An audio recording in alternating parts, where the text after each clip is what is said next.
Welcome to the Leading at the Next Level podcast with Dove Development Consulting, the show built to provide your ongoing support for your leadership journey.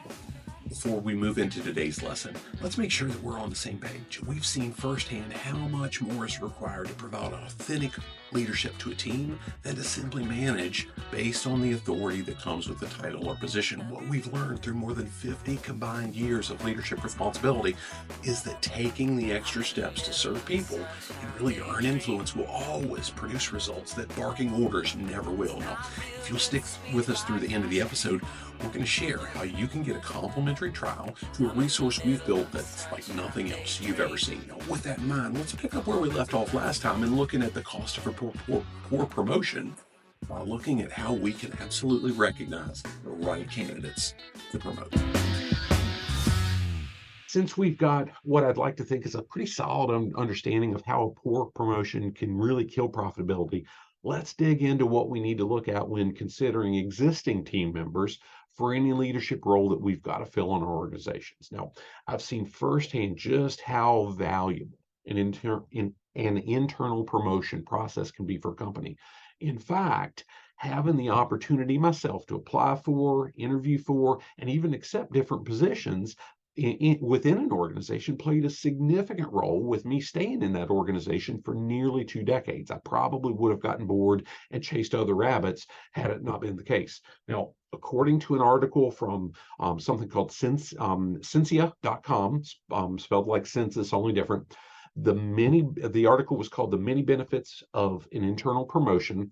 It said applying this practice can help capture profit in a bunch of ways. The author suggested that the candidate will stick with the role longer because they know what to expect. They said it saves time and money versus hiring externally.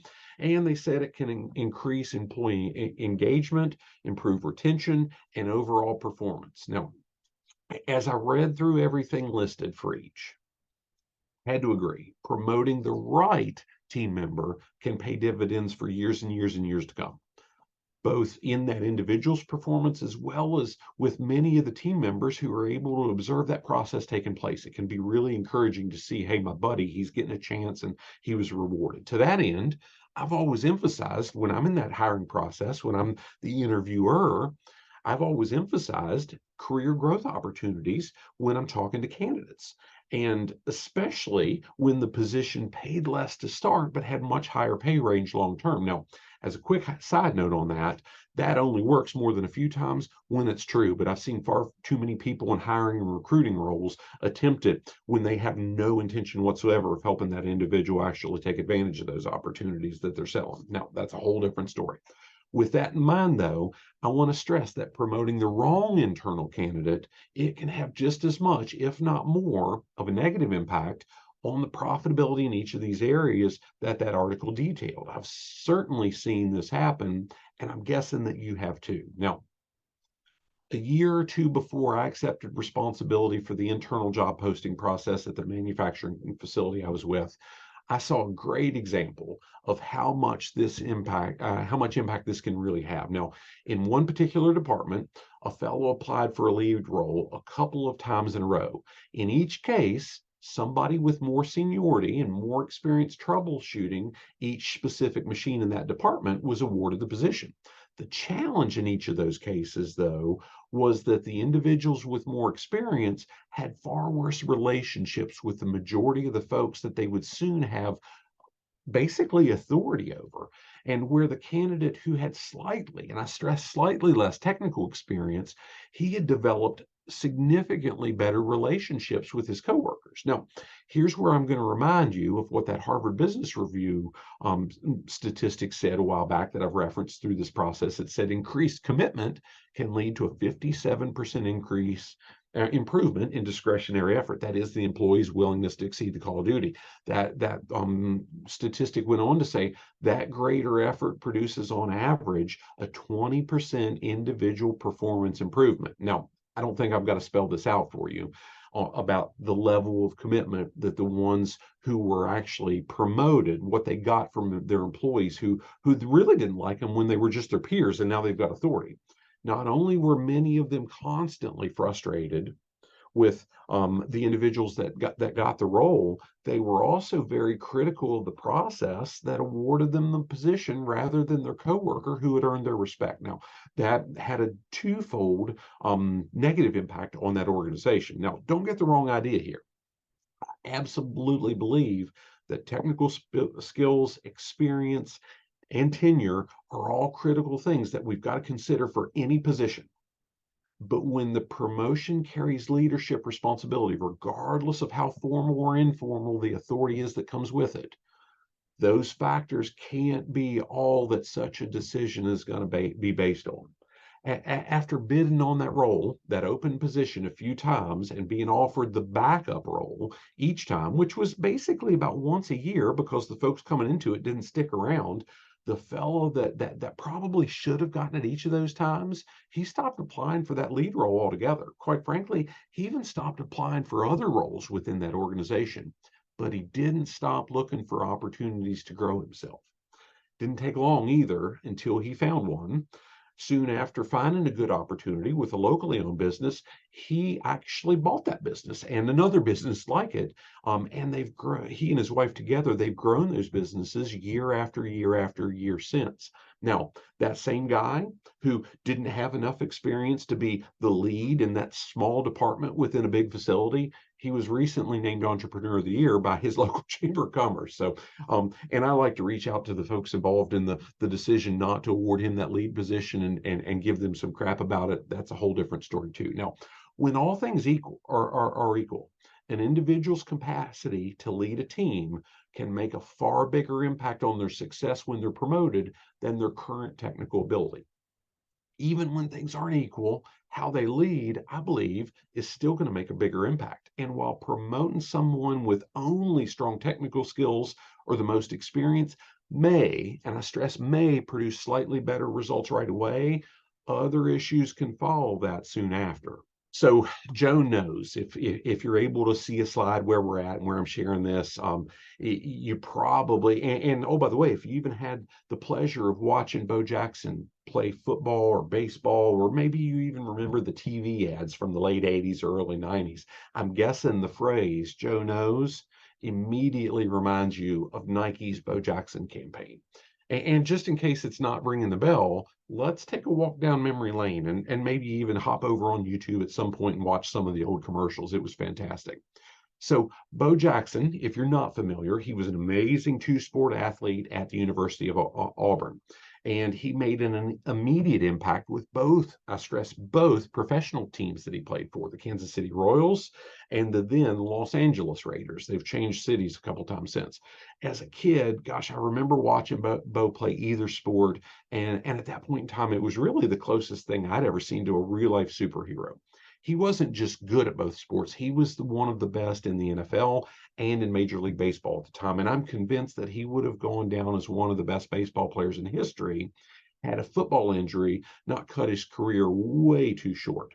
I've always thought that Nike really nailed it with their commercials that suggested Bo could do anything. And again, I challenge you to go back and look at some of those. It's just fun. Now, with that in mind, think back to that example that I just shared about the fellow who was promoted and the one who wasn't. And let's pretend that one of those folks who was promoted and ended up being in that lead role was named Joe because, well, it was. And Joe had worked at that facility since God was a boy. Well, maybe not quite as long as since God was a boy, but he'd let you believe that if that's what you thought.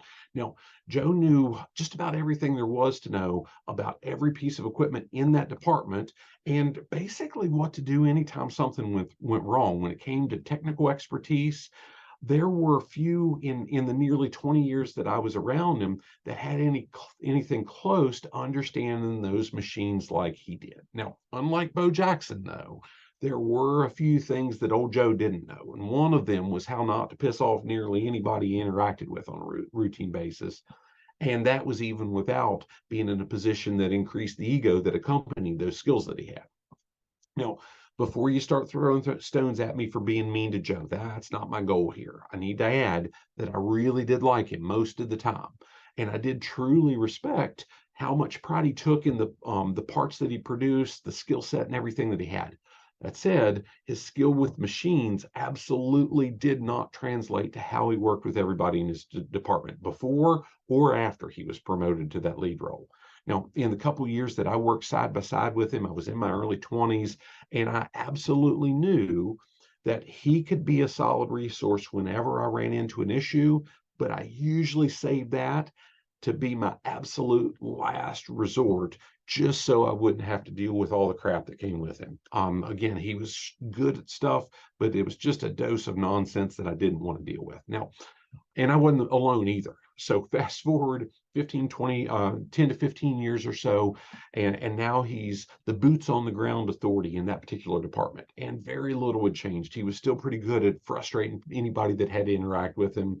Now, if we're going to really consider that article that I shared earlier, the many benefits of an internal promotion, the only one of the things that that article listed that would have been even close to being captured, the benefits would have been saving a little bit of time and getting an external candidate up to speed. It certainly didn't increase the engagement with the rest of the folks in the department. Quite frankly, several bid on other jobs to get out of the department, and I'll let you guess as to how just those two things, the lack of engagement and the time saved, the people leaving the department, how that impacted the overall performance. And I'll say, just think back a little bit to how that increased engagement can potentially yield that 57% increase in discretionary effort. And I'll say, remember that it works both ways. If it's not engaged, that discretionary effort actually drops. Now, here's where I'm going to say, again, Joe wasn't a bad guy. He just hadn't been provided with the tools that he needed to lead a team effectively. And I only use that example because it's one I lived through. I have no doubt that you've seen similar scenarios in your organizations or organizations that you've been a part of. The point I want you to consider here is that the team members weren't the only ones miserable in this equation. Joe was usually every bit as frustrated being in that role. And I've rarely met somebody who doesn't really want to do the very best they can. And Joe was no different. He had excelled in other areas, but this required a different kind of skill, one that he had never been given access or training for. Joe didn't stay in that role very long, and that caused that position to be filled yet again, except for the fellow I mentioned at some point in time got frustrated and says, I'm not even applying for it. Now, while that wasn't the case for Joe, Joe didn't necessarily leave the organization altogether. Many folks who step away from a role like that, they do leave altogether and they take that technical experience with them. So that makes a twofold issue. Now, transitioning from being one of those best doers to leading an entire team of doers is always tough. The skills necessary are very different, and I've rarely seen companies effectively prepare somebody for this kind of change. But even when the tools are in place, there's often an internal battle that we face when we move from being one of the guys, so to speak, to being the boss. And that's worth taking a look at before we lay out some of the specific steps that we'll need to take to build a strong succession plan that really utilizes our best team members wherever they're best suited. Okay.